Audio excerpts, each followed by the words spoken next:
Um, excuse me. I don't think we can hear you. It seems like you're on mute.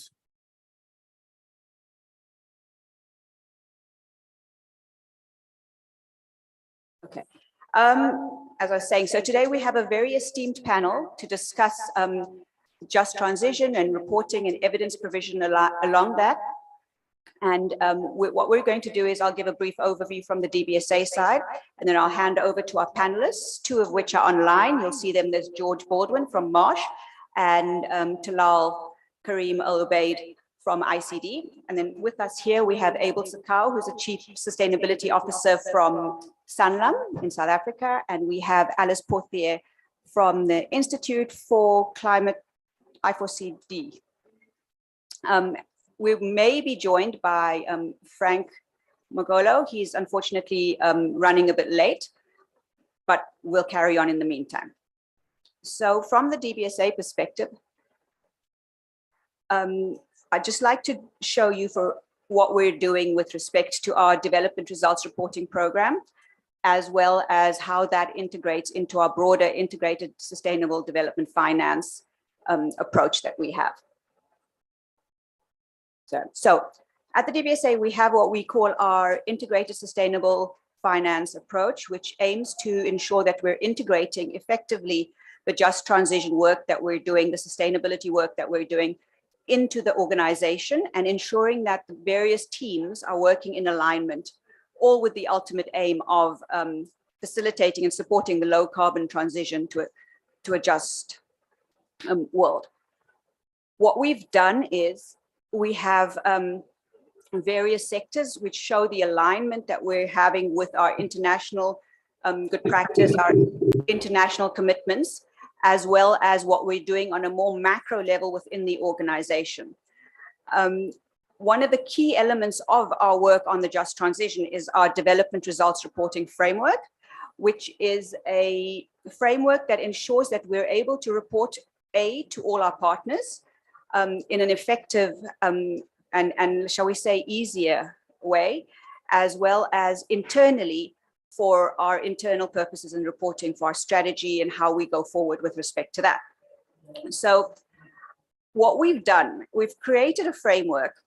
Let's say we're not entirely complete with the creation of the framework. There's still a few elements that need to come in, but we have created a framework that is flexible, that is definitely responsive. If we can't have a responsive framework, we tend to have something that takes a lot more time in enabling us to do what we need to do with respect to reporting, either to our partners, to our stakeholders, and internally to our internal stakeholders.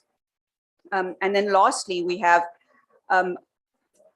massive data challenges, especially within the municipal sector that the DBSA works in. And one of the issues with the data is it hampers an integrated and very detailed approach to the just transition. So we've had to then come up with a way that's basically a hybrid of using models and actual data that comes in from our clients and from our teams. And at this point, we would like to have a more credible, a more effective, a more reporting that's based on actuals that are happening on the ground. Sorry, can we?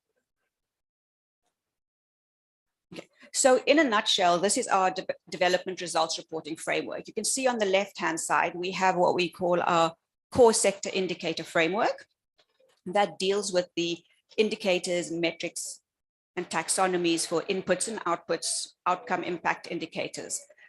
We've aligned this with our reporting requirements to the National Treasury Green Finance Taxonomy in South Africa, to the various so to the IDFC Green Finance Taxonomy, to our clients and our internal and external stakeholders. For example, the GEF and the GCF, we are required to do a great deal of reporting back to them. And what we didn't want was to adopt one reporting standard and then not be able to report on the others. Maybe we didn't collect the right amount of information. Maybe the indicators are slightly nuanced or slightly different. So we've had to come up with something that's really flexible. And this is how we've done it. So we've incorporated all the various taxonomies, metrics, indicators that we have into our core sector indicator framework, which I call our directory. And then from that, depending on what sector we're working with, what the project is, who our co-funders are, we then create a development results template, which details the objectives of the project, as well as the anticipated outcomes and outputs.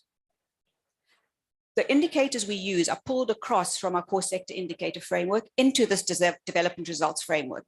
Those indicators then form the basis for our monitoring reports, which come from the ground, real-time monitoring reports, as well as our completion report. And that's what we use then ultimately to do our evaluations and our output assessments, noting that our evaluations don't happen on each and every project in our book. We wait until the projects are complete and we carry out ex post evaluations. And it's at that point that we call our results that come out of the evaluations actual verified reports on the ground. Until that point, our reports are either anticipated, which is at the beginning of the funding process, during it's a actual that's come through, but it hasn't been verified. And once we've evaluated, that's what we call our actual verified development results. And all of this data is then used in the various reporting requirements that we have. So maybe lastly, just to state that at the DBSA, we've had to use a very flexible approach that deals with the various different kinds of reporting requirements, as well as the data challenges that we have working within the sector that we have. We're definitely not 100% there. We're probably less than half of the way there, but we're also working with various partners.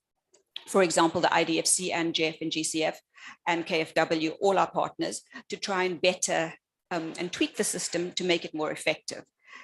One of the key partners we've been discussing our reporting with and how to integrate our climate vulnerability and risk elements into our investment process. So not just from the reporting side, but from the investment side, is Marsh McLellan. And what we've got here for you today is we've got a brief overview of this initial, shall we call it a prototype or a pilot that we've been working on that we hope to trigger shortly. We have George Baldwin from Marsh, and he is, sorry, I just need to get back to the notes. Okay, there we go. So just to make sure I get everything right. So George leads Marsh's advisory and climate resilience strategy practice in the United Kingdom and Ireland. He regularly has worked with global organizations looking to quantify potential impacts of climate change and develop business models that enable adaptation strategies and reduce risk and opportunities. George, prior to joining Marsh, he's worked at Bain and also at the Bank of England.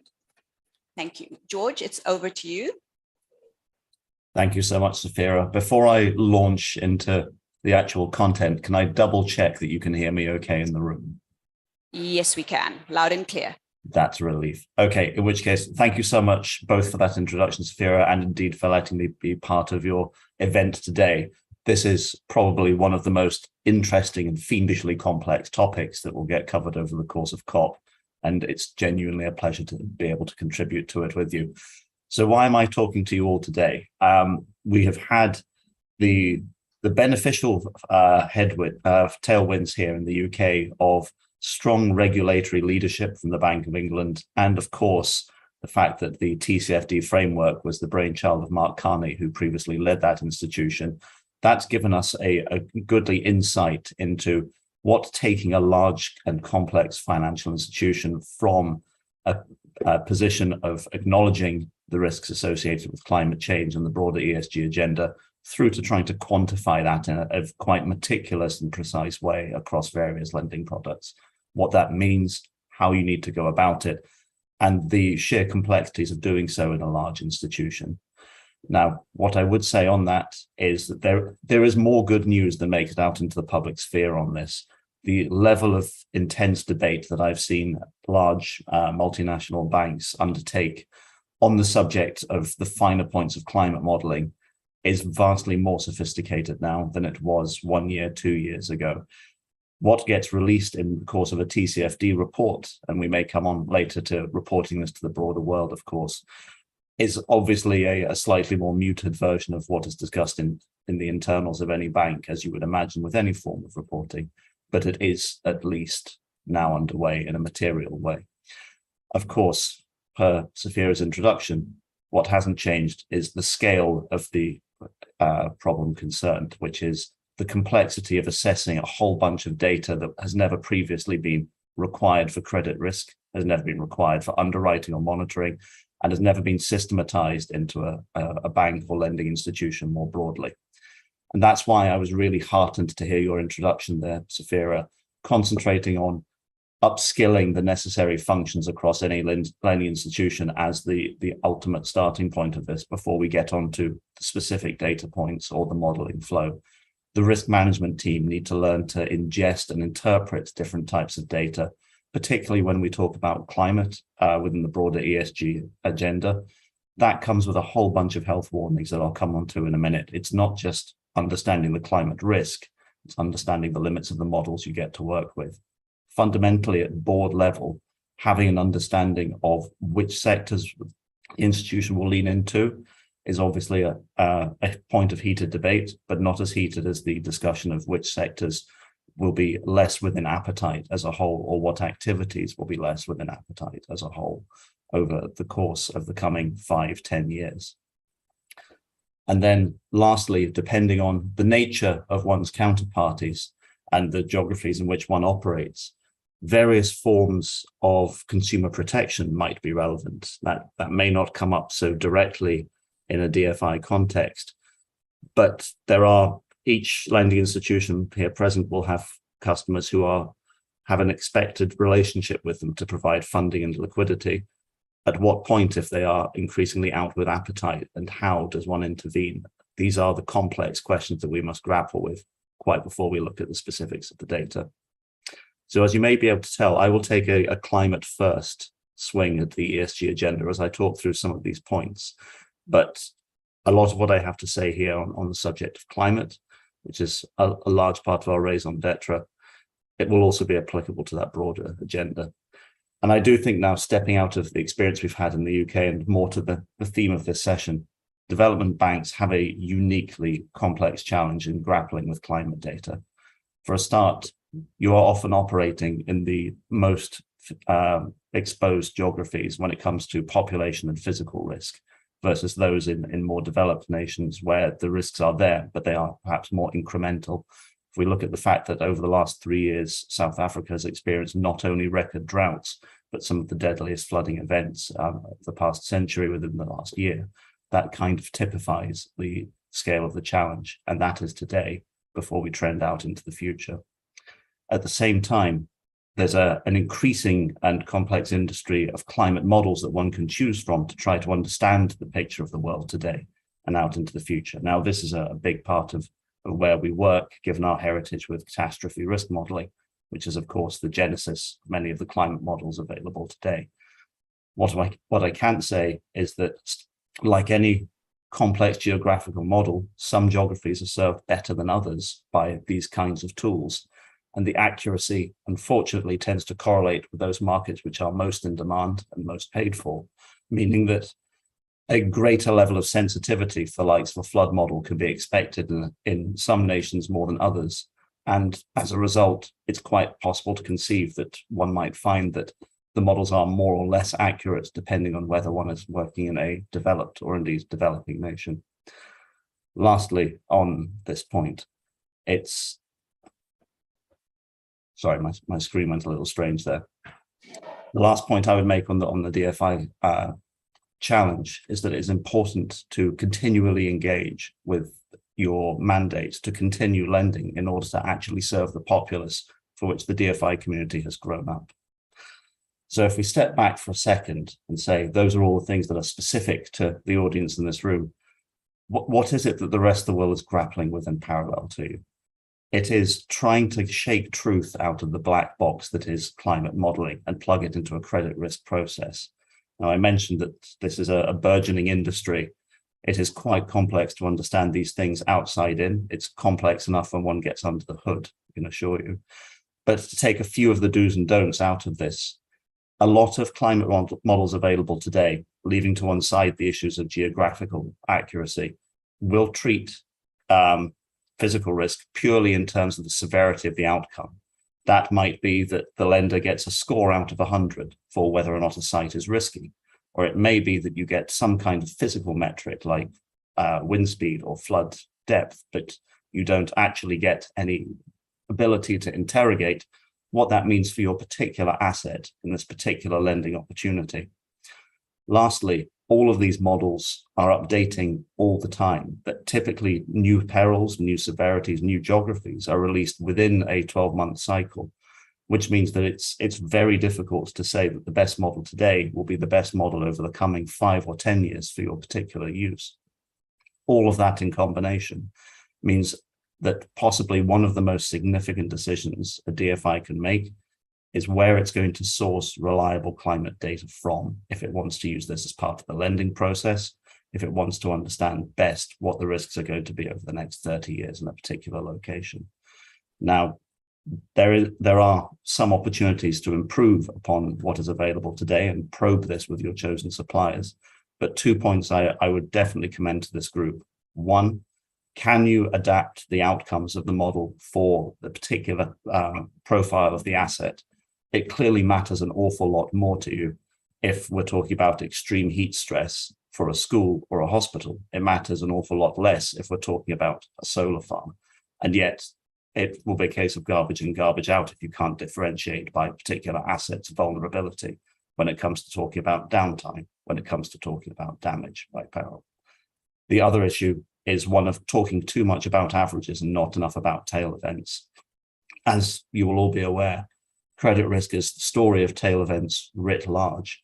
Looking continuously at the average makes you an awful lot more like an insurer, where you will see what the all-in implications are year by year, but you would never see that catastrophic event and how the counterparty might deal with a 1 in 100 flood outcome, 1 in 200 windstorm, or whatever it might be. So, broadening this back out to the broader ESG agenda, I very much liked the template that you described, Safira. I very much liked the fact that you described it as an evolving piece of work. And to be around halfway there, I think you said, puts you in very good company. I don't think many institutions have got further. Our equivalent of this at Marsh, we call the ESG risk rating tool. And because most of our institution is a brokerage, it's used principally around the communication of ESG credentials in an insurance context. And an insured has a regular need to tell a panel of insurers whether it is on a path to net zero, what it is doing for diversity and inclusion, et cetera, et cetera. So our ESG risk rating tool, which is about 160 SDG aligned questions, takes 2 to 3 hours to complete, is used for exactly that purpose, but it suits our context. It in itself is evolving at quite a rapid pace for that exact reason. Critically, much like your tool, the thing that it differentiates it from what is available on the open market is it uses inside out information. The kinds of tools that one is able to publicly procure that use desktop-based analysis of a company, we find to be still too divergent for decisioning needs in our context. Likely the same is true in a DFI context. We find we get a much clearer picture of risk using something that is generated in-house and critically understood in-house. So when we talk about using not just ESG reporting, but also the broader aspiration for changing the world for the better, using ESG as a fulcrum, there are complexities that will surface through the likes of your reporting framework, Safira, and doubtless you've already had some quite complex examples debated internally through it. One could easily imagine an outcome that would be socially positive on a local level, but environmentally negative. And it's unlikely that any one project scores a perfect 10 or whatever the criteria are across your template as of today. This is not a thing to be afraid of based on our work with the commercial banking sector. I think there is a constant disconnect that we are treating with our clients between the aspirations they have declared publicly and the business that they are running today. Critically, closing that gap can only be done with robust and unambiguous data, such as our rating tool, such as your template, and then using that to not only report on the ESG credentials, but start to influence the particular projects and counterparties that your balance sheets enable you to underwrite. Now, in this regard, we've been very fortunate to work alongside many other contributors on some principles for resilient infrastructure, which the UN's Office for Disaster Risk Reduction have been developing over the last year or so. These are really broad-ranging.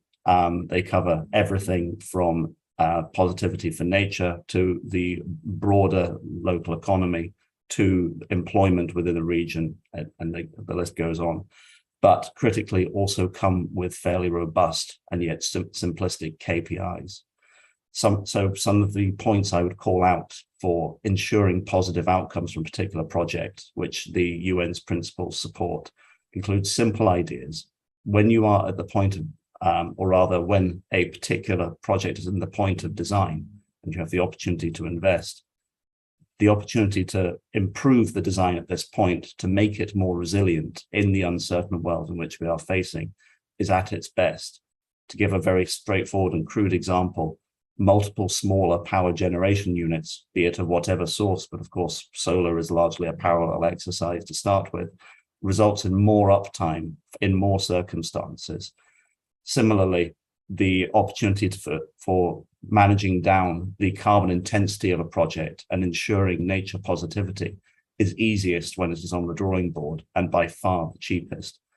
And then at the end of its life cycle, very few contemplate this in quite the same detail at the outset of a project, but given the huge environmental ramifications of decommissioning heavy infrastructure, which ultimately is the aim of or rather the necessity of most operated assets, doing that in an efficient manner or being prepared so to do from the design stage will massively improve its lifetime credentials, will massively decrease its environmental footprint, and so be commensurate with the broader goals of the ESG. Now, not everything is on the drawing board. A goodly amount of these principles also accord meaningfully to the building and maintaining phase. And this is where the necessary adaptations to improve resilience are key for most sort of in-progress assets, if you like. And this includes some things that are more obvious. If this is a critical asset that requires maximum uptime, I keep coming back to the energy sector, but of course the same is true for hospitals and critical points of transport. Regularly testing fail-safes, ensuring they are automated to the maximum extent, and then designing for new and different edge cases that might trigger the shutdown of that asset are critical. It is in the operator's interest to do this, of course, but none more so than when they are under the scrutiny of their panel of lenders to ensure they can maintain a viable operation. In adding pressure in this direction, not only would that maximize uptime, it would also reduce insurance cost, increase potential shareholder return. It would have a lot of positivity, but it doesn't necessarily get the same airtime as the ordinary day-to-day BAU, because planning for failure is not always a comfortable concept. Slightly more esoterically, the principles also recommend, and I think this is perhaps key for this audience, using large and complex infrastructure as a way to galvanize skills and industrial capability within a given geography. In so doing, not only are you improving resilience because you are not as reliant cross-border for support from the outside world, but you are also, of course, increasing the knowledge economy within a given geography, which is clearly ESG positive right off the bat. So I hope some of what I've just run through is both relevant to the discussion today. I'll certainly welcome the panelists' views in just a couple of minutes on that. I would also suggest that in the broader lending world, there are some no regrets actions that it sounds like DBSA is well on the way to doing, but keen to name check these with you and see if any of them stick out. One, to begin collecting the data that you may need for ESG underwriting sooner rather than later. It doesn't matter if it is less structured than one day it will be. It doesn't matter if it's less formal than it one day will be. The data is necessary to prime the system to develop the knowledge on which decisioning will one day be built, and which the framework will ultimately be an organic output of, not a simple, not a dictatorial way of structuring the data for its own sake. Upskilling those key functions and having those meaningful internal debates, even if appetite right now is not going to be changing overnight, is a necessary part of changing the way that an organization will do business in the future.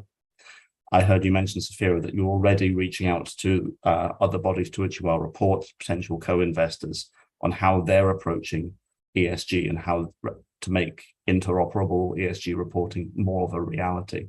That can only be a good thing, because this should be a collaborative rather than competitive effort amongst various players in the lending sector and, of course, beyond. And then lastly, when we think more about reporting to the wider world, which is sort of where I started with TCFD, no organization reports the likes of a TCFD starting with what it wants to tell the world in year one. It's a very iterative process. Year one is largely about ambition, and it takes several years to overcome the key tenets of that framework. Some are much easier than others. Governance is the lifeblood of any lending institution. Typically, that's where you focus initially. Others are much harder. The scenario modeling aspect that comes from this is very closely aligned to the stress testing world that we have been through. But that can only be done through the hard yards approach. None of these elements are beyond the reach of a determined DFI. So with that, thank you very much for letting me have the microphone for as long as I have. I hope that I haven't gone over time. And Safira, if I may, I will pass back to you in the room. Thank you very much for that, George. I think that was incredibly enlightening and shone some light on some of the things that, for example, us as a DFI often get stuck with and tend not to go forward. For example, this issue of collecting data. I know for us, I always wanted to have sufficient data, enough data. I want 100% of my data set before we start reporting. And I think one of the really important points is that you can start before you have every last piece of data, and you should start before you have every last piece of data. And maybe just put a limitation there to say why you don't have every last piece of data. I think that and the issue of timeframes and how we use timeframes from the beginning of a project to the end of the project, as well as with respect to risk and climate vulnerability issues, I think it's critically important. We cannot continue to think of projects in the traditional way with the traditional timeframes. And that's a key element for risk, because the risks are changing. Climate is changing. And these risks are critically important for us to ensure that we integrate them effectively into process. And I think maybe just lastly, using the ESG process and the due diligence from the beginning of the project, integrating effectively your logic framework or your theory of change, identifying those indicators and working through the entire project process enables us to not only report, but to look at the projects pre and post and to say, right, so did we change the risks of the communities? Are the communities less exposed to flooding or extreme climatic events? And I think that's critically important. And there's most definitely a link in this for the whole discussion with insurance and stranded assets. So thank you very much for that, George. I'm now going to hand over to Alice from, I always get this wrong, I4CE. She's a researcher there, and she's going to give us a brief overview of the work that they're doing with respect to climate change, the just transition, and reporting. Thank you very much, Safira. Can you all hear me well? Yes. I'm very pleased to be here today to discuss this key issue with a number of IDFC members. Over the past few years, I4CE has been participating to the thinking about what does it mean to be Paris aligned for an IDFC members. And this issue of reporting has proven to be key. Indeed, for development finance institutions, aligning with the Paris Agreement objectives implies, of course, to do no harm across all operations, but also actively contribute to the transition of actors and of systems locally. And of course, this is an ambitious and ongoing process. This will take time, and this is why it is important for development finance institutions to really present where they are, where they identify progress in their alignment strategy, and where areas for further work are identified. So, as a number of you already presented, development finance institutions, just like other financial institutions, are more and more requested to report for different purposes. So they are asked to report for TCFD, either on a voluntary basis or more and more across the world on a mandatory basis. They are also asked to report on their contribution to mitigation and to adaptation. And these requirements are increasing over time. And for Paris alignment, what does it mean to report for Paris alignment? First of all, in an ideal world, reporting for Paris alignment would imply to first report on your commitments.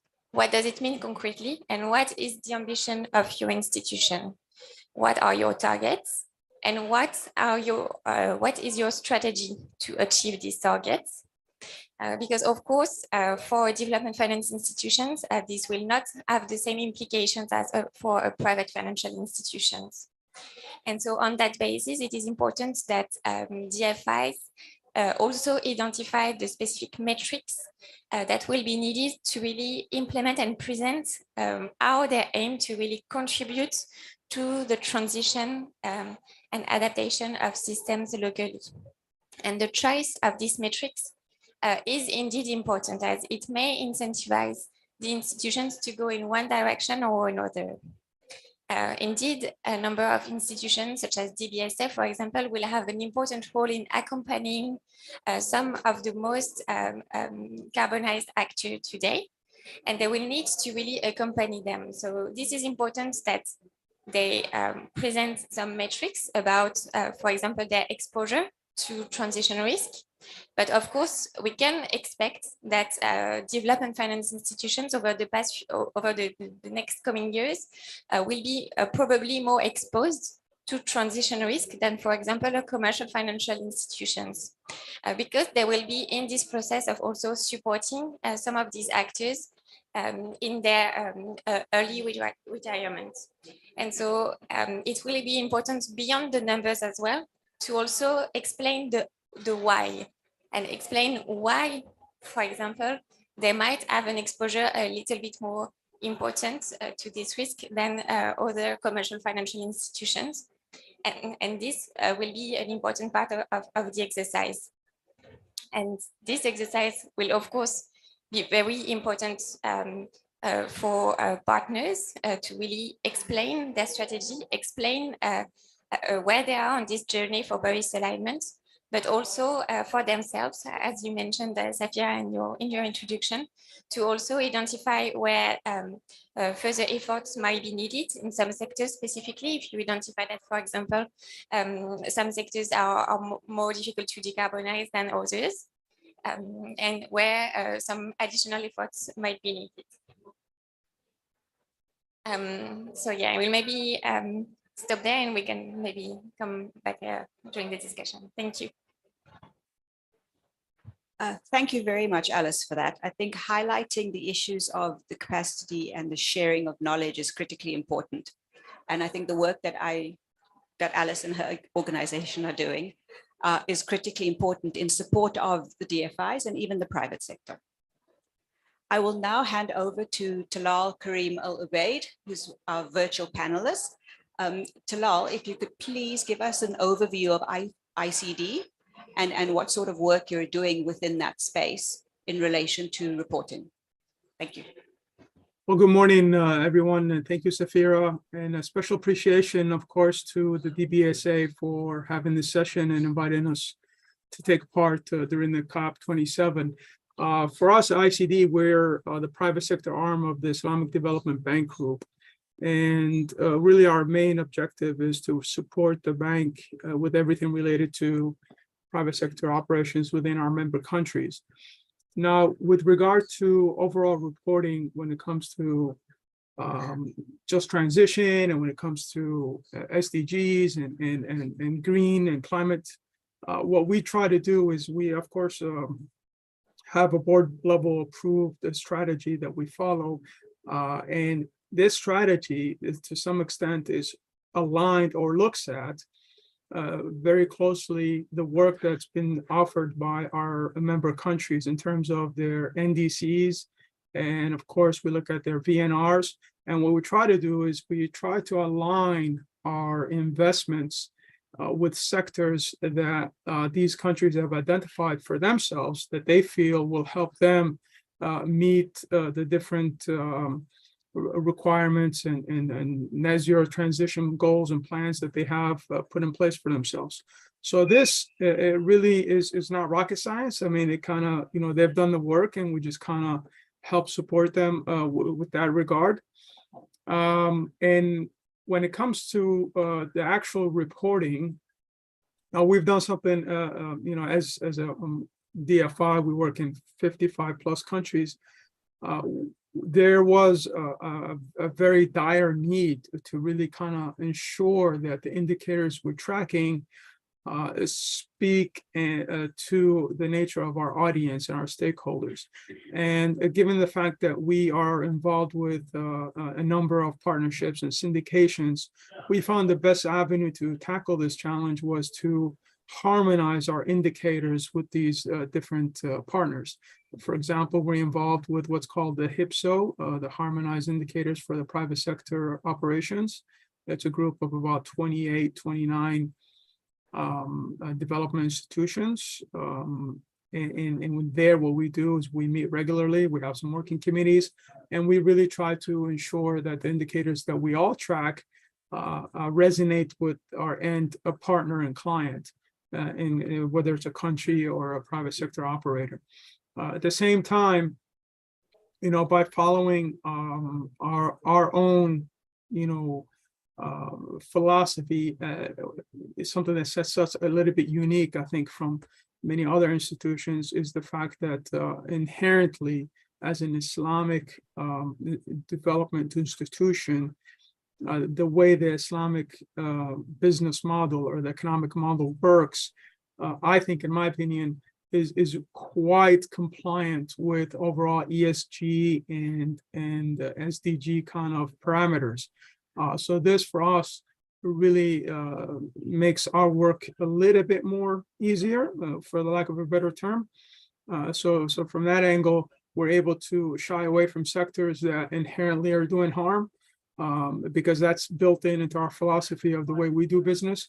And really, this is, I think, the notion now, the whole world, this whole COP, you know, agenda. You've heard, I think earlier last week, there was a call during the COP to have all policymakers really try to have the net zero transition plans mandatory, you know, to the point where it should be regulated.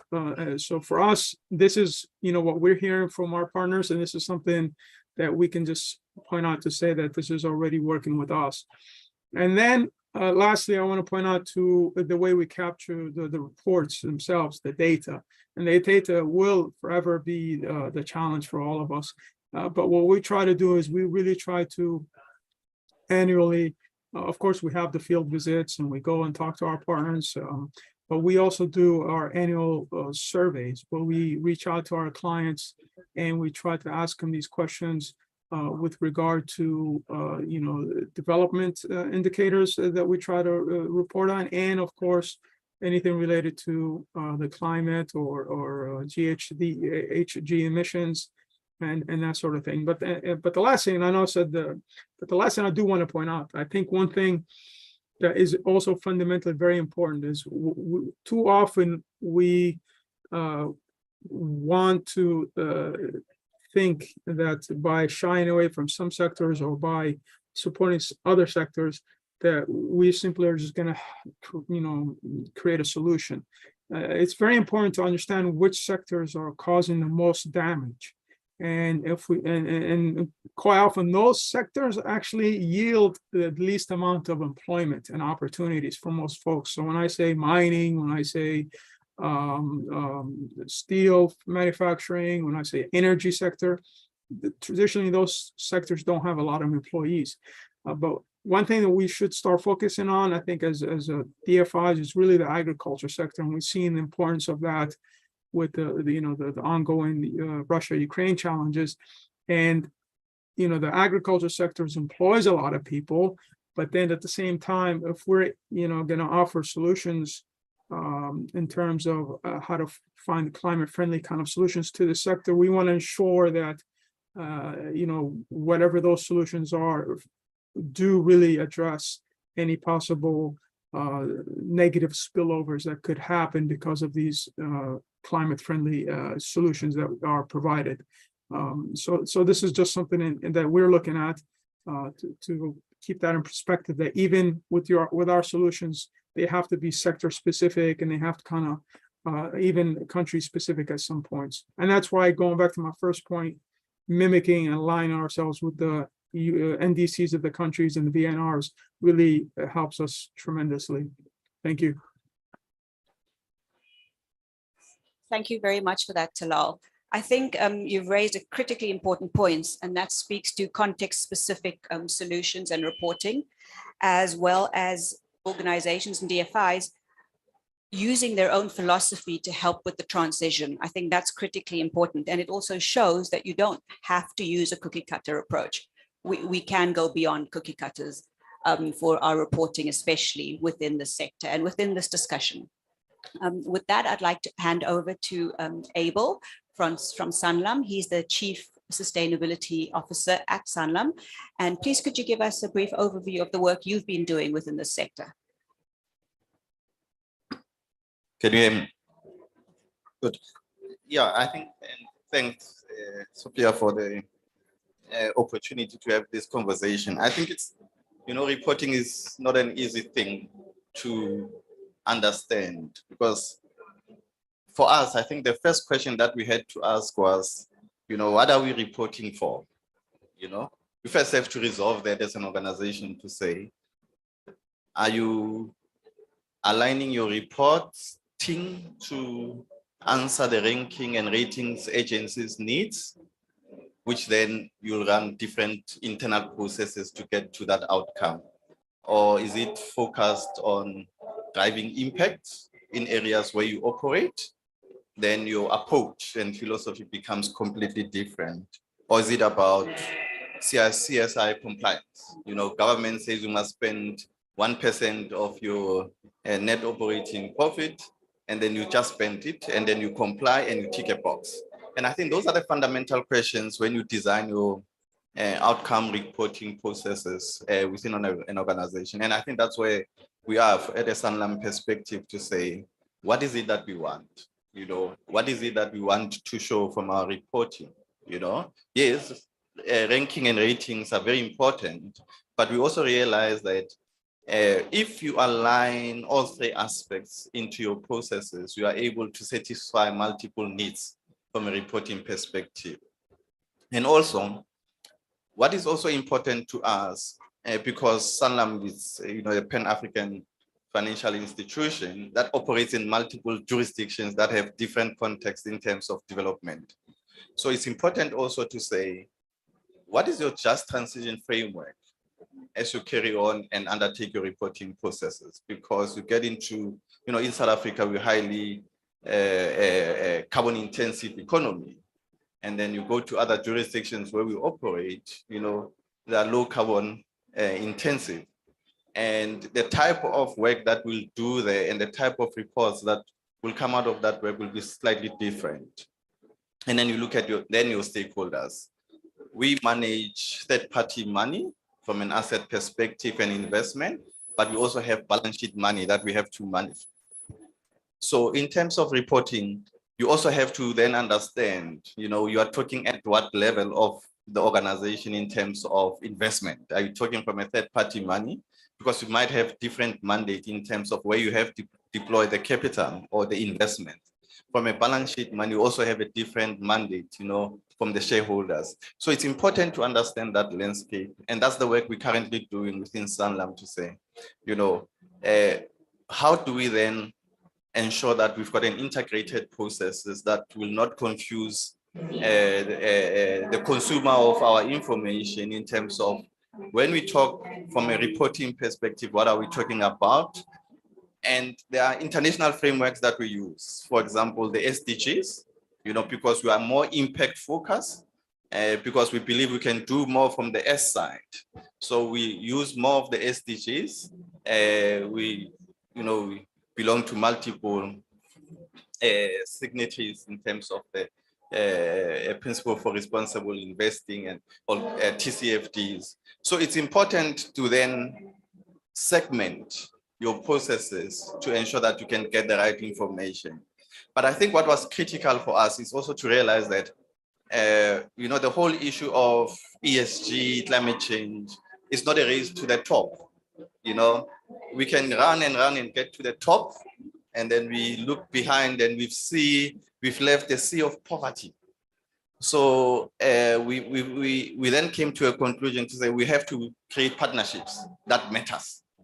And we had a pre-launch of our ESG barometer to call all the JSE, top 100 JSE listed companies, and let's talk about this reporting issue, because we're doing it differently. One rating agency gives us an AA. The other one says, no, you are high risk. So then there's confusion to say, do we really understand what is it that we want to get out of this reporting process? So we're now starting a process where we'll call all our partners to say, let's get into a room, let's discuss this reporting, focusing on issues of additionality. It's not reporting for the sake of submitting or having a glossy magazine, but it's to create impact. So our ESG barometer seeks to do exactly that. And those are the type of investments that we want to make, to make sure that we can harmonize reporting, but we can bring more people to come and start focusing on the same issues, because we believe impact needs to be a holistic approach. No one company will be able to do a good report, have greater impact, leaving the others behind. So this is a partnership, and that's our approach in terms of reporting. Thank you very much for that, Abel. I think from, some of the highlights from what Abel has shown us is the issue of why, what are we reporting for, and what is the purpose of your reporting, as well as the issue of integration, and once again, context, making sure you're reporting as per the contextual situation, but also the context to which you're responding. And we don't necessarily have to, like I said earlier, use one reporting framework or one ranking framework, because in doing that, you're going to go run in circles trying to make sure you're doing everything for this one, and then the next one crops up, and the next one crops up. And then we get the dashboards. Every organization, you're being sold dashboards left, right, and center. And picking one dashboard, is that the right way to go ahead? Or do we need to think of our own solutions, such as what Abel has said, to make something that responds to what you need, but aligns with your stakeholders and your partners? So thank you very much for that. I'm going to, we're unfortunately running out of time, and we've got another panel coming in. So I'm going to ask each of the panelists to just give us one last closing point, a quick one, 30 seconds, and then we'll open up to the floor and see if the floor would like to focus on any of the specific discussions. So with that, over to you, George. If you can just give us one quick takeaway. Thank you, Safira. And very quickly, the other panelists have hit it on the head. I hope that we will always have divergent views on how to structure and report around the complexities of ESG. It's no different to credit risk itself, where two institutions can look at the same risk slightly differently. That is healthy. We should be challenging each other. If we boil this down to a single global framework, it will be liable to be gamed. It will be liable to be misunderstood. It will become a reporting exercise first, rather than that being the output of us trying to make the world a better place, with the reporting coming on the back end of it. Thank you very much for that, George. Thanks. If we go on to Alice, if you could give us a brief overview of your key thought. Thank you very much, Safira. I will maybe highlight the need for DFIs to have specific metrics and reporting, and maybe also this need to engage through IDFC and maybe through the Finance Implement Summit as well, to have this discussion together. Of course, this reporting requirement, these metrics will have to be context specific. We'll have to take into consideration the specific mandate of the financial institution, but it will be also important to have this discussion together between public financial institutions. Thank you very much. Talal, over to you. I think one thing that I want to highlight is, MDBs, we are unique. I mean, we are banks, but we're a little bit more than just banks. I mean, we do offer technical assistance, we offer grants, donor financing, and more importantly, we do offer an avenue for our member countries. In our case, we have 55 of them to discuss what's important to them in terms of investment-wise and otherwise. And then when it comes to reporting, we want to make sure that our reporting is understood by our stakeholders from one side. And then, of course, we have the reporting that's very important for the market. I mean, we do access the debt markets, capital markets for some of our funding. So that also, that kind of reporting needs to, play a part in our overall reporting. Thank you. Thank you very much for that, Talal. Abel, last but not least. Yeah, thanks. I think, we should use reporting to empower, for, people who wants to get access to information. Reporting should not be about bragging what you do, but it's about to say, this is how we should create impact, and this is how we can allow you to participate in this whole process of creation of impact. So that's what reporting should serve in the broader scheme of things. Thank you very much. Thanks for all the inputs from our great panelists. What I'm going to do now is, I think we have enough time for maybe 2 quick questions, after which we'll close up. I know there's another panel session after this. Okay, our first question, Mustafa. Thank you. I introduce myself. I'm Mustafa Clash from IDFC Climate Facility. I was supposed to be part of this panel, but due to an unexpected event, I couldn't. I'm sorry for that. Maybe to say what we do in the Climate Facility to help members to go through this question of data. We, for example, provide support for document principles on how to track the information on mitigation. This is already done. We do that with the MDBs, the multilateral development banks. We are now working on the question of adaptation, how to track the information and adaptation in the project.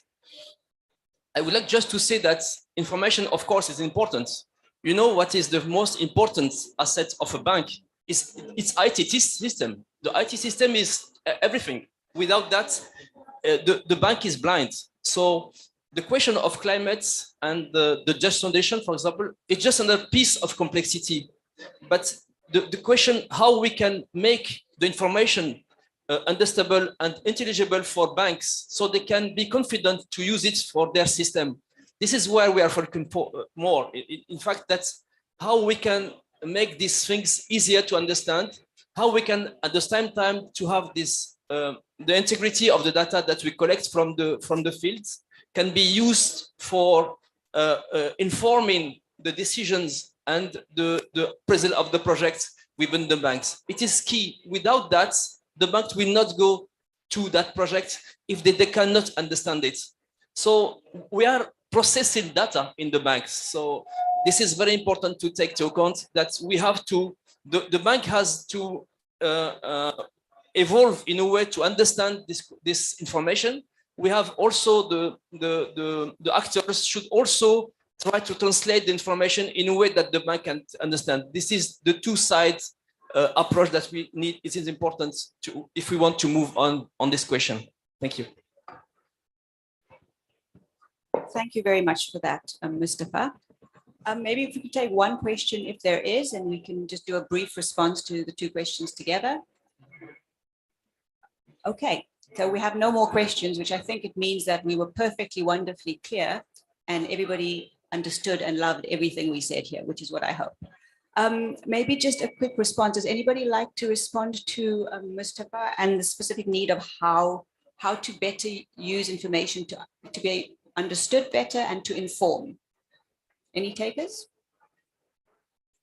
Could I have maybe 5 seconds on that, Safira? Please do. One thing that we've seen a lot of is the first time climate data in particular gets ingested by a bank, a lot of different functions get very excited. They now have the singular and correct view of the future in-house and can then call back on that repeatedly.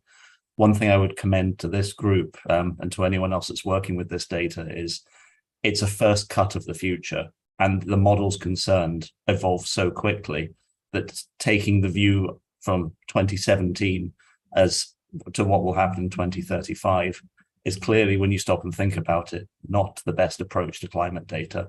Instead, it's about priming the process so that refreshing that becomes much easier and everyone can work with the latest and best view as these tools evolve.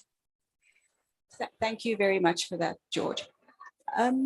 I think with that, we can close. Maybe just to sum up the discussion, I think complexity keeps coming up as well as context. And I think when you have multiple contexts, which is exactly what we do, complexity in solutions becomes a bit more difficult. But I think we're innovative enough. And when we partner with each other, we're able to wade through that complexity and actually have a positive solution, an innovative solution that's actually helpful and not just a tick box exercise, which is the other really key important point with respect to, we don't need to use data for bragging. Data isn't just an advertising opportunity. Reporting isn't an advertising opportunity, especially when the data is used, for example, for greenwashing. We all know that's a topical issue, and we all know that we shouldn't be supporting that. And the ability to use your data in the most creative manner, and by creative, I don't mean creative for advertising perspective. I mean, how you can make it useful for people, how it can be informative in your policy and decision making, and also your strategies. And specifically in your just transition strategies, for those who haven't already started the process, I think data is critically important. And that's something we absolutely need to focus on. So maybe complexity, context, data, critically important, and the ability to use your data in the correct and effective manner. With that, I'd just like to thank our panelists. Thank you so much for your participation and sharing the really, really important and informative information with us. I think what this actually means is going forward, we've got a lot more partners to work with, and that can only make us better. Thank you very much. Thank you. Thank you, Safira. Thank you all. Everyone have a good morning there. Take care. Bye-bye.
Good morning to you all. Welcome to this next session that we'll be kind of sharing with Exxaro as they reflect on their pre and post COP26 outcomes and activities, and just give us a bit of insight into their approach to building business resilience in a low carbon world. I'm Ritumetse Molotsane. I'm the head of environment at the NBI, and it's a great pleasure to welcome you all to this session. In terms of a short introduction, just to reflect that I think the work that we've been doing as the NBI, but with a range of key business leaders, has really been speaking to the role of business in helping us to transition to a low carbon, but also a climate resilient economy. And in this context, we have the opportunity to get a deeper insight and reflections as different companies operationalize and really internalize what this means within their specific contexts. So today we are joined by Exxaro, who will be giving us this, I think, quite precious insight at a function that is so relevant to having a strong business voice. We are joined by Mzila Thenjane, who's the Executive Stakeholder Relations Lead at Exxaro, as well as Dr. Lerato Khumalo, who is the Group Climate Change Specialist. With that, I'd like to give Exxaro the opportunity just to give us a sense and an overview of what climate change means in their context before we move on to a panel discussion where we will be reflecting on a few key questions. Thank you, Ritumetse, for that introduction. Maybe just to repeat the introduction, my name is Mzila Thenjane, and I'm an executive head for stakeholder affairs at Exxaro. A large portfolio that includes investor relations, government relations, community engagement, as well as media. And I'll let Dr. Lerato introduce herself and her portfolio. So good morning, I'm Dr. Lerato Khumalo. I'm currently the climate change manager for Exxaro, a diversified mining company that is based in South Africa. So we're here to share with you in terms of some of the insights and actions that we've taken as a group or as a business to approach the issue of business resilience and adaptation, particularly in a low carbon world. Next slide, please. So the purpose of this presentation is basically to give you some insights in terms of why climate change resilience and adaptation, for that matter, are critical issues for Exxaro, not undermining the role that climate change mitigation plays in terms of tackling this critical global issue. So for us, climate change resilience is a strategic issue which we highly consider in terms of our strategic approach to climate change mitigation and adaptation. So it links to value creation, not only for us as a business, but for communities as well. And so this also provides some insights in terms of what our plans of transitioning as a business are, taking into account the adaptation and resilience components of climate change. So given the background that Mzila and myself have just mentioned, it is very critical for us as a business to ensure that our resilience initiatives or actions also take into account community resilience, because in the modern world, particularly given the climate crisis, what defines a successful business is taking communities and society along the journey to climate resilience and adaptation. So our approach looks at sustainable impact areas, which talk to renewable energy, water security, food security, and biodiversity conservation. So these are some of the areas that we're currently prioritizing as a group, but we're not limiting our actions towards these sustainable impact areas. However, we see that there's quite a lot of value creation in addition to community resilience initiatives when we take these 4 critical areas into account.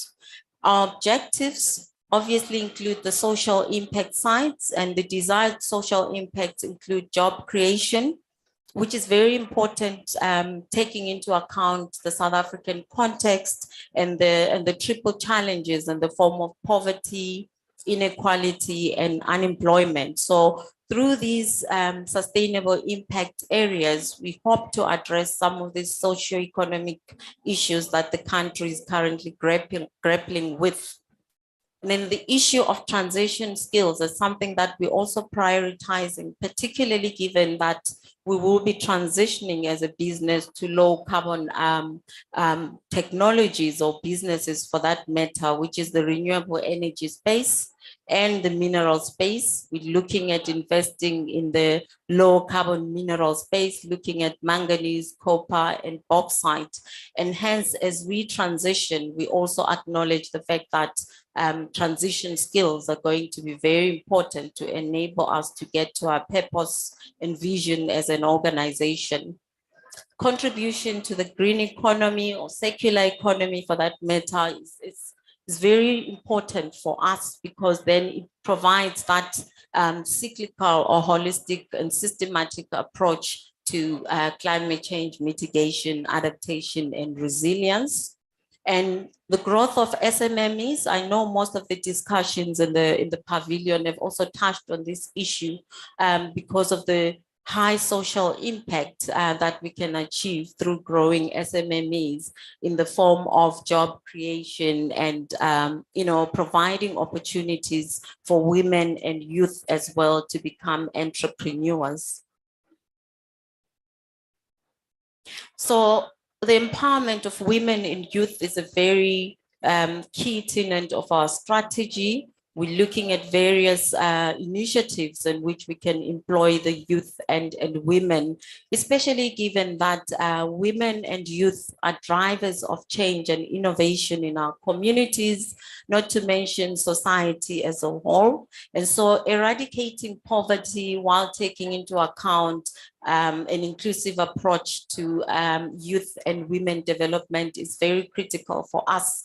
And we will use quite a number of levers to get to that process, particularly through the provision of access to clean energy for communities, because as we all know, women normally bear the brunt of some of these negative socioeconomic issues and impacts for that matter. So empowering women therefore becomes very critical.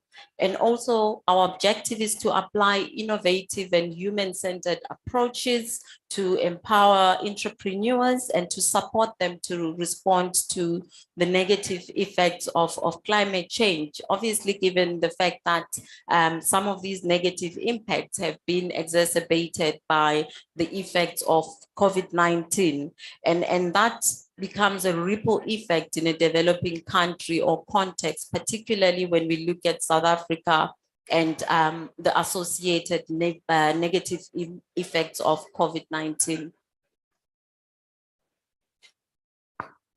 So in driving our strategy and looking at the critical issues, we're also prioritizing the Sustainable Development Goals, which basically talk to human rights and the provision of basic needs for communities and society, particularly from a national perspective. And hence, we also want to ensure that as a business, we partner and work with other stakeholders, particularly government, in addressing some of the issues that could actually have negative implications for the achievement of the UN 2030 Sustainable Goals. So we have a plan in terms of how we're going to contribute to the SDGs or the achievement thereof. And so this talk to talks to critical pathways and potential opportunities that would get us to the objectives that we want to achieve at the end of the day. And some of these opportunities include taking into account early childhood development, infrastructure development, education, healthcare infrastructure, and agripreneurship, because agriculture is also very much critical in terms of socio-economic development and empowering communities. So thanks, Ritu. I think we can then go on to the next session. Thanks, Loretta. And maybe while the ladies take their seats, I can also just provide some context to the presentation that Loretta has just given. Exxaro's journey to resilience is not one that just started recently, but one that goes back to 2008, 2009 as a coal producer, when we recognized the change that was taking place in our markets, particularly Europe, which had already started with its journey to transitioning to renewables. And in fact, we began to invest in renewables business, which she refers to, and is today called Synergy, and generating 229 megawatts of wind energy and supplying to the grid. And that journey has continued today, where one of the other interim steps that we took is we closely examined this nexus, as you'll recall, between energy, food, and water, with the view to looking at how Exxaro was going to grow beyond that. But the strategy has evolved to what today we have deliberately chosen a specific set of words of a sustainable growth and impact strategy, where the thinking that was developed in terms of that nexus is embedded within the business, but with a very strong commercial in terms of the growth, as well as a very strong impact perspective, without confusing the investment proposition of the business. And so what then becomes critical to consider then today in terms of resilience, over and above what Loretta said in the presentation, is strategic optionality. We are in a transition which is very uncertain in terms of its potential outcomes. And I think the strategic optionality in our business gives us opportunity to be able to navigate this uncertainty. We don't know what's going to come at us. But given where we are today, one of the first considerations in that resilience was to say, given our context of South Africa, what is the value that the coal business can continue to play in South Africa's setting? I think first and foremost from an energy security perspective. And secondly, considering the impact this transition and the imperative for transition will have on employees and communities and South Africa at large. So whatever journey we would embark on to transition has to be one that is a responsible one and considerate to how it will impact on society. And it's important to bear in mind here that there were two schools of thought that we actually had to be considering. The first one was that, there's an imperative to transition. So actually close the coal business and shut it without considering those impacts. There's also another school of thought that was saying, well, run the coal business to its natural end, distribute the cash, and let management and employees go find something else to do. The strategy is about how we build that bridge between today and tomorrow, and being able to navigate these uncertainties in terms of the transition. And this is where the renewable energy business comes in, as well as the consideration in terms of, given our capabilities in mining, our strategy will not be one of shutting shop and walking out, but rather using the capabilities that we have and recognizing business as a vehicle for social good, in terms of how can we apply those businesses to continue to be a meaningful citizen, corporate citizen in this country, and investing in new minerals. And really the challenge is about how we balance the various stakeholder expectations and needs as we embark on this transition. So I think that's a very important context to bear in mind as well in this conversation on resilience. So thanks, Mzila, and thank you very much to Loretta as well for giving us that context. I think that touches on the resilience component, both as it relates to physical impacts on communities and societies, and really being able to adapt to a climate that is changing, but also understanding kind of the economic transition that's also taking place, and some of the drivers that are, I think, coming quite a lot from the outside and the external world to which we also need to be able to adapt and reposition. And I heard quite a lot there about pivoting to a large extent. So being able to reorientate some of your existing expertise and what, you know, the insight and the experiences that you have as a company to really support the transition. So I heard a lot about refocusing a little bit more on renewables and building up that capability, but also then trying to look at how you support, you know, that the minerals base that will enable the transition, I think, particularly from a renewables perspective. So also very, very interesting to hear. And I think quite a lot of interesting things must be happening within the companies too, to be able to support that. I wanted to ask you to reflect a little bit more around some of those key outcomes pre-COP 26 and post that are really shaping what you are focusing on going forward. So thanks, Ridumezi. So in terms of the pre and post COP26 outcomes that we're really prioritizing as a business, the just transition is very, very critical for obvious reasons, because that's where the integration between business, society, and other stakeholders were critical in this just transition process that's going to take place.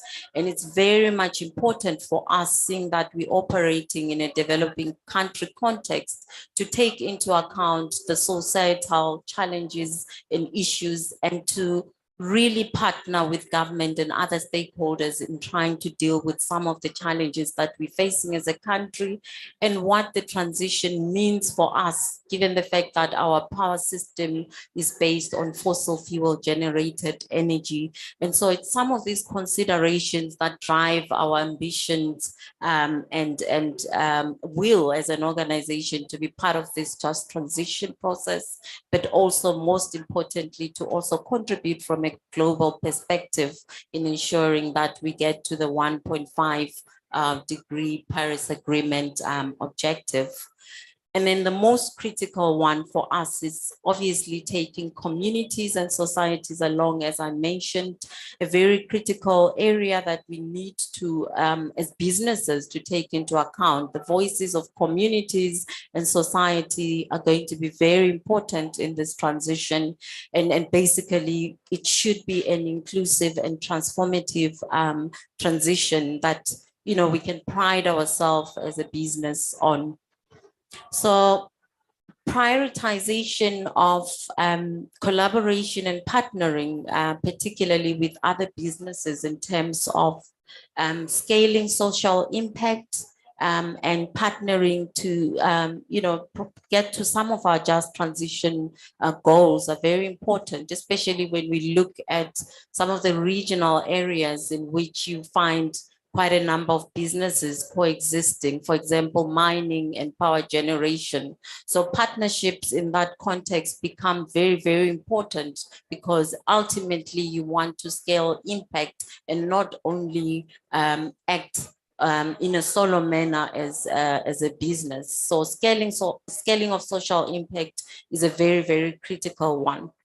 Yeah, so with that, Ritu, I think maybe Mzila, if I... There are many more, but I think those are some of the critical aspects and that we're focusing on. I think, you know, huge emphasis on impact and impact at scale, and recognizing that there's an opportunity here that is also being presented, and not just looking at it from a challenges and risks. From a South African perspective, there's an opportunity here for significant economic development, and that's going to need huge amounts of capital. And so, you know, in other conversations, one of the things that I've said is that we are probably moving into an era of significant stakeholder engagement like we've not seen before, where we're going to need consensus, we're going to need to engage with many different people, listen to many different voices, collaborate with people that we've never collaborated on, in order to be able to really wrap our hands around this challenge. And for South Africa, that provides a huge opportunity for economic development. And I think private sector has an important role to play in that, as we've heard and beginning to hear from our political principles. Thanks very much for those reflections. And I think, interestingly, focusing a lot more on kind of the social and broader societal impacts of, I think, private sector in general, but as you know, you are also undergoing this transition, making sure that you're bringing your communities and your value chains along. This has often been one of the areas that is under explored and I think under perhaps assessed. So it's really, I think, quite interesting to see the degree to which you've developed an internal vision on some of those critical areas, and I think leveraging some of the existing frameworks as well to help understand what can be a very complex space. Zina, maybe back to you and Lerato as well. I mean, I just noted some of the critical decisions that you're making internally around your operations. I mean, coal is something quite topical at a climate change conference, of course, and something that is very, very exposed. It's a critical area of focus. And I'm just interested at an operational level, what are those interventions that focus more on the operations of the business that you're busy implementing? If you could share a little bit of that with us as well. Well, I suppose we're not going to hide the fact that coal is a predominant part of our business. And I was reading a statistic earlier that there are 600 delegates who come from fossil fuel companies, which I think is great. And as has been said elsewhere, this conversation cannot talk about us without us. And I think we have also huge value to add to the conversation in terms of bringing a perspective of, whilst we recognize the imperative to transition, what can we do on the base of what we have? And this is where we started with Exxaro. So Exxaro is well located in South Africa in terms of its coal reserves. We've been operating in the Mpumalanga area, which is been the historical and dominant coal region of South Africa. And overall, that region is actually coming to an end. And we developed the last remaining high value coal, which in actual fact, and I dare say this, has come to the rescue of Europe as it's needed high quality coal during its energy crisis. But we've also been fortunate in that we've had good relationships with Eskom in terms of our long-term supply contract. And so when we evaluated our coal reserves, we said the best thing to do is actually to minimize stranded assets. And what we meant by that is that we need to ensure that in pivoting the business towards this response to climate change, how do we ensure that we don't leave high quality coal in the ground? And this is something you will see in our results in terms of how the product mix is shifting towards higher quality coal, which has actually been to Exxaro's advantage as we've seen markets change and shift and demand a higher quality of coal. So that's been, I think, foresight and planning. And the other strategic change has been around the use of technology. So how we've used technology to help us understand the business better from end to end. And this is something that is important to talk about because quite often technology is seen as something that could be used to replace employees, but rather we've adopted it as a means to enhance the capability of our employees. And so providing that one view of the whole business from end to end has borne huge benefits. And that is something that is also adding to our advantage. And it's also added to a cost advantage in terms of knowing where there's waste, you remove waste, and where you can improve on efficiencies as well. And I think certainly, and lastly, rather, is that health and safety remains critical because that plays to that's the culture of the organization, but it also plays to the morale of the organization. And combined, these things have made the coal business quite competitive. As a result, the strong cash generation is something that we're able to reinvest into the future growth of the company. Yeah, so if I can also maybe add from a decarbonization perspective, when we look at our operations, so we are applying a three-pronged approach. So we're looking at operational optimization from a technological perspective. And what we have started to do in some of our operations is self-generation of clean energy, because that is going to reduce our emissions, particularly emissions associated with electricity consumption from fossil fuel generated power. And we also looking at employees, because for an organization to shift from a high carbon intensive to a low carbon one, you also need to take your employees along the journey and also address employee concerns as well in terms of the transition process and some of the impacts of business transformation, which talk to job losses in certain sections of the business, but job creation in other areas like in the renewable energy space and the minerals side of the business, that is the low carbon minerals. We also taking a value chain approach, because we cannot look at decarbonization in an isolated manner. So we're partnering with some of our value chain partners that are indirectly contributing to our carbon emissions profile and sort of influencing what can be done further from their side to reduce emissions that could also impact Exxaro from an indirect perspective. Stakeholder engagements as well, very critical, especially when it comes to communities, because as Mzila has mentioned, our approach is actually looking at taking communities along the journey. So the decarbonization approach also speaks to helping communities deal with issues of clean energy or energy poverty, while at the same time enabling decarbonization efforts and results in the community space, and not only in the business areas. I was also reflecting on the diversification of your portfolio to focus more on renewables, but touching very much on what you're talking about, your dialogues with communities. Can you tell us a little bit more around how you structure what can be quite a difficult conversation at times, and also quite difficult to manage? How are you undertaking this part and just managing this social dialogue and engagement? And I see also participation in the renewables business as well. If you could tell us a little bit more about that, I think there'd be key reflections. I'll respond to that and give Lerato also an opportunity to contribute. So I think one of the important things is that the stakeholder engagement is something that's driven from the top by the board.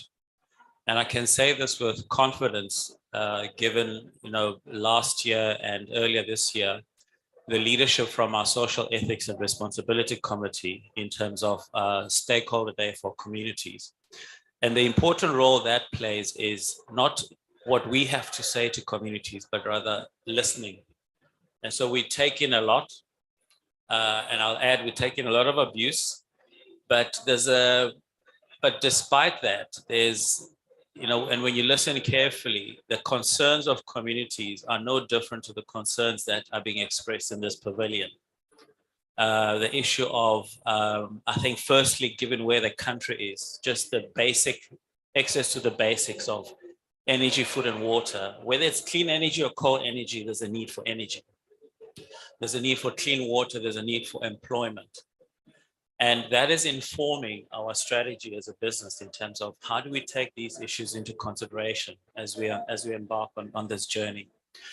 I think the other important aspect to your question is what we're seeing and encouraging is how communities need to organize themselves into structures that make it, I think, more amenable and constructive to have these types of conversations. So legitimate representation of communities, safety and security in terms of engaging with security, being able to distinguish between the legitimate and the not legitimate. So those are some of the challenges that remain. But where we've had legitimate stakeholder forums within communities, we've really been able to have very good conversations. And I think it provides for a platform to have a conversation, not just about today's needs, but looking into the future and building a future together. Lerato? So what we've also gone further and implemented is, basically walking the talk. For example, for our 2 renewable energy operations, which are owned by our Synergy side of the business, our renewable energy side of the business, we actually have community shareholdership So communities also have shareholdership in those two wind farms. And the idea is to talk to areas that reach out to economic development, supplier and economic development issues, which is very critical for such communities as well, because then they are able to experience sustainable livelihoods through partaking in some of these economic activities that benefit that benefit them not only from a financial perspective, but basically securing their future and that of the coming generations for such communities. And I think there's an important point I'd like to add to that, which is that the current initiatives in terms of social and labor plans, the initiatives in terms of the renewable energy procurement plan, we've tended to be a bit short term. So we're looking at the next year or the next 5 years. And there's an opportunity to consolidating that, and in collaboration with other energy companies where there's a concentration or a cluster of producers or other mining companies, to consolidate that into structures that can pool resources and begin to invest in larger projects such as skills development. We need investments in infrastructure. The basic construction of a road unleashes a lot of opportunities for communities to be able to travel safely, firstly, and to be able to get to their destination and back home easily, and that reduces the cost of living. And other programs such as supply chain integration from a preferential procurement, enterprise and supply development, those are building a good foundation today in terms of what we can do going forward with communities. So thank you. And I think this is a really important kind of topic for greater consideration. It's something that we have been also looking at, grappling with within the Pathways work, of what is the role of business, particularly in the just part of this transition, and going beyond the operational focus, but understanding that business private sector is embedded within a societal and a community level context, and really has to be able to respond to what is happening there, and also be able to deliver the benefits of operating in that particular environment. I wanted to also just think about two other areas that we think are quite important, I think, in terms of a holistic approach to transitioning. So we've spoken a lot about how are we engaging with societies and communities, and I also think to a large degree, some focus on your internal operations and what shifts are being made from that perspective that then lead into your value chains. I'd like to get a sense of, I think, investing in those technologies of the future, in research and development, and really the basis for how the transition will take take place going forward, and get a sense of the degree of investment. This is quite a big, an important part of being able to transition. Have some reflections on that. So that is certainly a huge topic right now. I think in terms of scope 1 and scope 2 emissions and the technologies to deal with that, that's pretty well understood. From a scope 1 in terms of direct emissions, we've seen, technology in trucks. We've got technology in large equipment, which we can reduce those emissions significantly. Lerato has spoken about the investments we're making in terms of existing business to replace fossil fuel-based energy with renewables. The challenge comes in scope 3.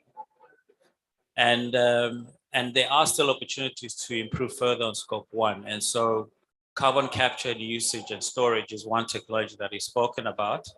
And that has still some way to go.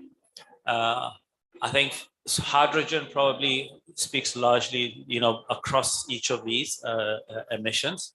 And that is a technology that I think when I look at the pavilion next door from Japan, the word there is that this is no longer in research, it's actually working. So there's a lot of learnings that we can take from that in terms of, the application of hydrogen. But so those are the two that I think are topical, particularly from a scope 3 in terms of what to do. And I think it's going to be a while before these are able to really shift the dial in as far as reduction of scope 3 emissions are concerned. Maybe you want to add something? Yes. So in conjunction to the technological mitigation measures, we're also looking at the nature-based solutions because we don't want to sort of approach mitigation from a technological perspective only. There are other methodologies that can assist us to get to our mitigation objectives that are nature-based.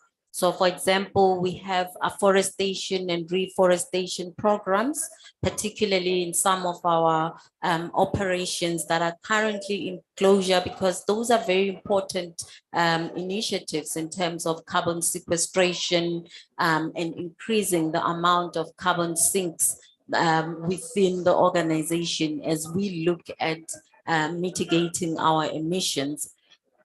Most importantly as well, we highly investigating carbon offsetting opportunities, which also can be nature-based and not only technological. And we really quite in an advanced stage in terms of our investigations, how and where we are going to apply some of these projects that are associated with carbon offsetting, but also looking at the broader international spectrum of areas and platforms that we can partake in terms of carbon offsetting while decarbonizing our operations and South Africa more importantly. So thanks both for those insights. I think we've looked at your interactions and engagement with a whole range of constituencies. We focused quite a lot on what you do with the community, society, to some degree, also what's happening internally, the research front as well. Maybe focusing on two other fronts. The one will be the policy front and getting a sense of how you engage and really the importance with which you view that particular platform.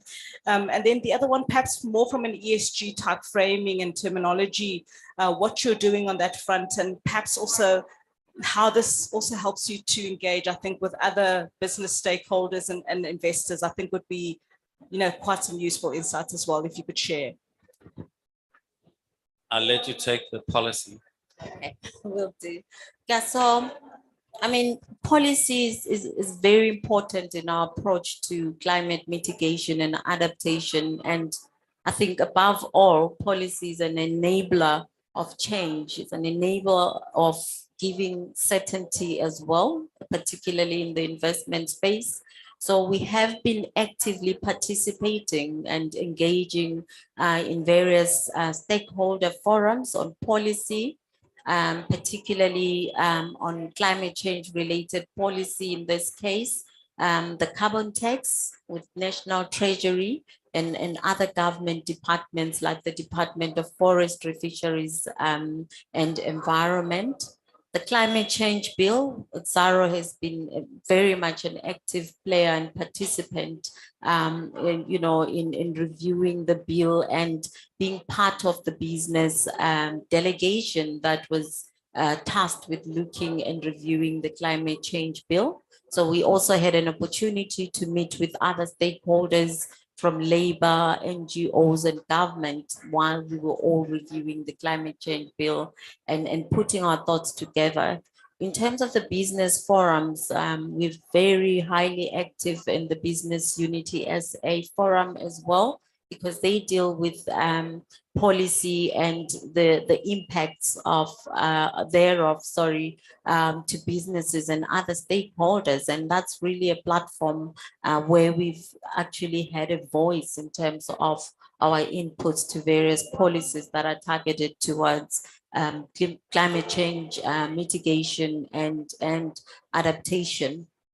And yeah, from an NBI perspective as well, we've been very active in the Just Transition Pathways project, given our inputs, some which had policy dimensions to them, particularly when you look at how the just transition process should then unfold in South Africa while we take into account renewable energy policies and other policies that would actually facilitate and accelerate business actions towards climate mitigation and adaptation. Yeah, and I think maybe lastly on that point, participating through entities like Energy Council, which will come with a specific power and energy perspective, as well as the Minerals Council of South Africa, which participates from a mining and primary economic activity perspective, is also useful. So just being in that room with those different perspectives, I think it will help in shaping policy. And so to then come to your question around ESG, I mean, I think we've seen how ESG has really taken the attention, firstly, of investors. And I can say this from my involvement in investor relations in terms of how, I think it was 1st of January 2019, it almost felt like the financial markets had woken up to ESG.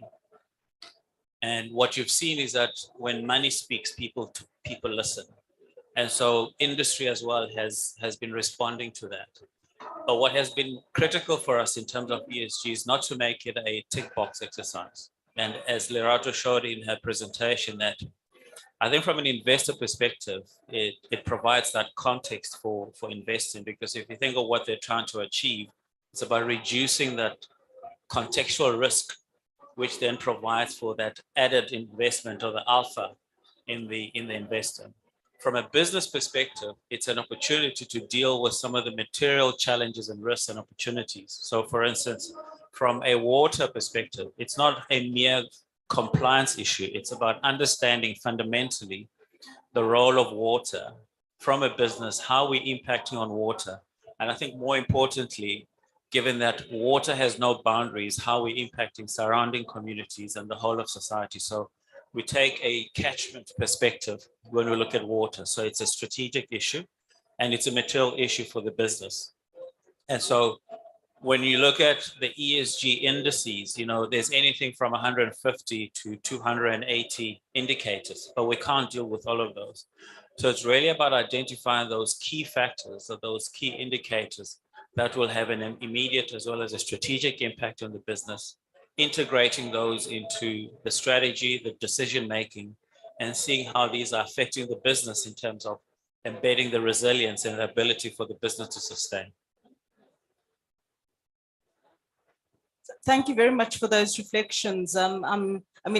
Mindful of where we are. We're at COP27 and there are a whole range of conversations that are taking place of relevance to our economic business operating context. I'd like to get your reflections on what you are expecting from COP27 and perhaps how you might internalize that going forward. Then I think we can also open up to the audience as well for any questions and comments thereafter. Yeah. So I think the expectation is obviously that the just transition issues are kept in mind from all stakeholders, particularly looking at how important the concept of just transition is for developing countries.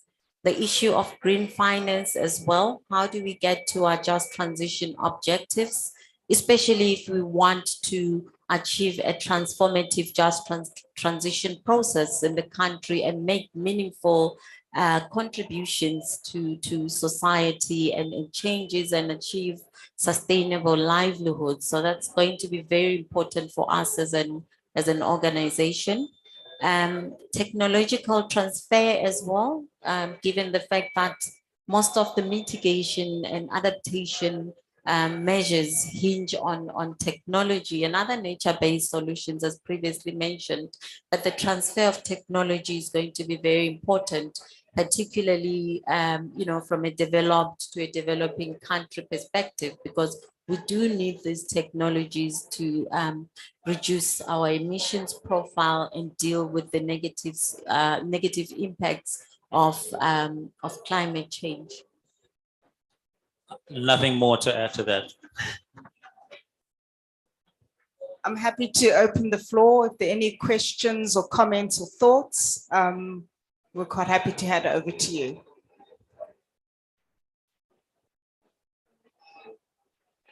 Are there any questions online as well? Hi, good Hello, can you hear me?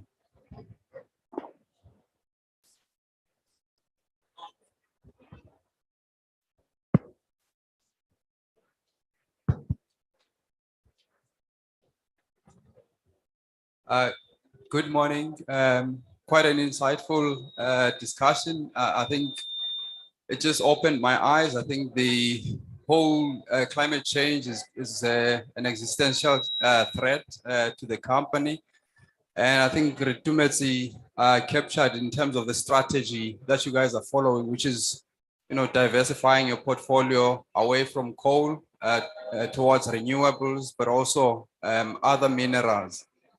And I think from my side is maybe just to get a sense of what the time horizon looks like for you in terms of moving away from coal, and also how do you scale up the other business units to ensure that there is not that much impact. I mean, links up to the whole transition and making sure that the communities are also taken care of in the transition. Thank you. No, that's a fantastic question, and it's one that we often have to deal with. I think in the first instance, it's in the context of South Africa. It's really taking the time that we need to be able to transition, because we need to transition in a way that does not introduce further risk to the current energy situation in the country. But I think also, and more importantly, taking the time to understand fundamentally what it is we need to do to enable a just transition. So energy security needs to be a foundation upon which we then do everything else, because as we've seen and the lessons we've learned from the energy crisis in Europe, the region could not have continued a day without being certain on where it will get energy from in order for the economy and society to live. That is equally applicable to a country like South Africa and a continent like Africa. And so the transition in the first instance is currently also driven by Eskom in terms of the rate at which it's decommissioning. And we have long-term contracts with Eskom, which we continue to honor. And when you look at the profile of the power stations in the context of the 2050 goals, a lot of those power stations will actually come to the end of their lives before then. So one can say that there's potentially a natural decline in emissions, just looking at the life, rather than expediting the closure of those mines. That obviously gives us as a company an opportunity to continue to maximize the value of the coal business and to be able to take those investments and reinvest them into the new businesses. And so coming into the rate of growth and how quickly we're able to ramp up, one also has to respond to market forces.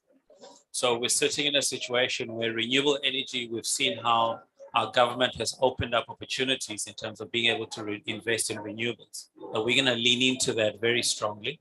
From a minerals perspective, it's important that we consider where assets are priced versus value to be accrued from that. So it also needs to be a responsible growth where you don't throw money at a problem, but I think it has to be seen as a very structured and coherent investment into the future, because value destruction in the short term may actually lead to unsustainable growth in the long term. I think in addition to that, we're also pacing ourselves to ensure that we take into account critical issues associated with developing the new minerals business or renewable energy business for that matter. For example, if you look at the issue of sustainable supply chains, human rights issues that need to be taken into account, those are some of the issues that we're currently looking at internally as a business and applying our minds before we start investing heavily in some of the low carbon businesses that we want to grow in. We have the opportunity to take one or two more questions. We do have a little bit of time, and perhaps while people are still reflecting on those questions, just to just highlight the fact that in the pathways work, we are talking about renewables coming on board at a rate of 6 gigawatts per year and up to 12 gigawatts per year to support hydrogen, which you also mentioned. So that's just an indication of how big the market is going to be going forward. And I'm sure we'll see that reflected in some of your enterprises as well. I'm happy to take a question or two. If there any further questions or comments that people would like to ask? But if not, we'll give it a second or so. Perhaps to start reflecting on some of those key challenges and barriers that you faced in this journey to date, maybe some of the anticipated challenges as well going forward, but hopefully also to highlight, I think, some of the big wins or things that you are all proud of, I think, in what you've achieved thus far, that would also be really appreciated. Okay, so I'll go first. And I think from where I'm sitting in my role, I think a big win has really been the leadership within the organization. And when I speak of leadership, I speak firstly of the board. I mentioned earlier the role of the social ethics and responsibility in terms of stakeholder engagement, the engagement with shareholders through our governance in terms of the chairman and the chairman of the remuneration committee leading that. And then lastly, and I'll make the point around governance later, is just coming back to resilience in terms of where we have a board subcommittee of business risk and resilience, which looks at resilience from a financial, operational, but more importantly as well from a reputational perspective as well. So that leadership context is also important in this time of transition to ensure that we really are heading in the right direction and we're doing the right things. And so for me, that has placed a much greater emphasis then on how we are having the conversation on governance as a country, in as far as being able to really engage and respond to this issue. And from a South Africa perspective, when you speak of governance, there are many issues that you can include into that. But one of them is around just the institutional capacity to be able to manage $8.5 billion, which you translate into rands. It's a lot of money. And potentially, what we could potentially do there is look at how we've seen in COP26 several alliances being formed. There's a potential maybe in South Africa for alliances amongst our financial institutions to provide that institutional capacity to manage 110, 115 billion rands in order to begin to build that momentum towards financing of the just transition. I think that's a huge opportunity that's awaiting us and something that's really exciting me in terms of this whole effort. Thanks, Mzila.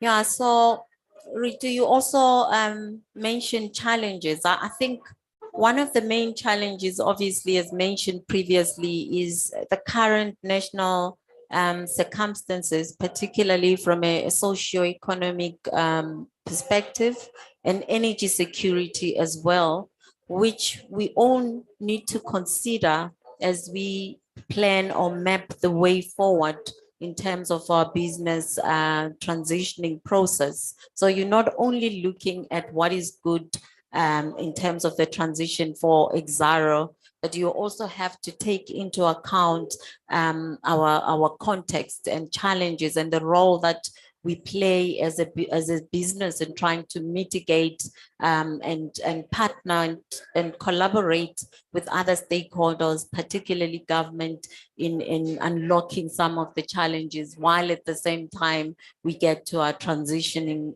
objectives as a business.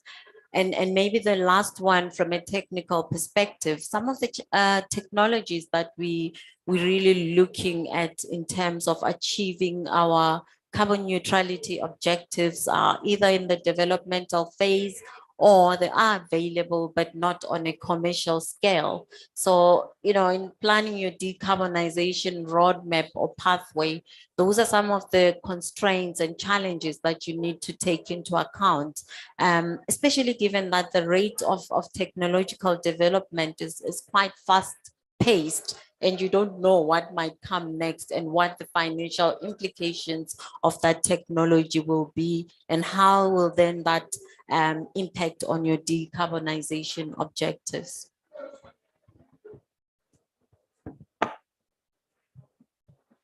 So thank you very much for all of those inputs and insights, and also some of the comments that have come through from the audience. I think we've done a 360. We've looked at a whole range of stakeholders around Exxaro, including our audience here as well. Thank you very much for, I think, opening yourselves up as well to get insights and reflections from a whole range of stakeholders, but also for sharing some of the work that you're doing, the challenges, the opportunities, and a little bit of what we can expect going forward. I hope you all enjoyed the session and would invite you to stand in line for the next series of conversations that we'll be having. Thank you very much, everyone.